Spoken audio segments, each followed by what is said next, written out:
माशाअल्लाह,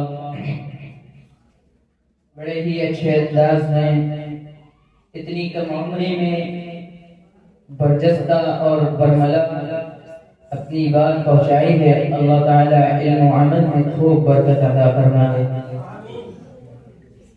अज़ीज़ाने मोहतरम, ये एक ऐसी जगह है जहां पर अच्छे अच्छे और बड़े से बड़े पिघल जाते हैं। इतनी भी उनके अंदर इस्तेदाद और ताकत और कुव्वत नहीं हो पाती कि चंद मिनटों में अपनी बात कह सकें। इस तरह उनके अंदर खौफ होता है।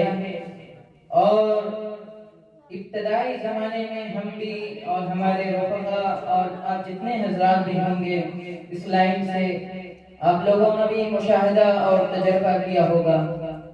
बड़े ही दारो तहसीन का मुस्तहिक़ है तालिब इल्म।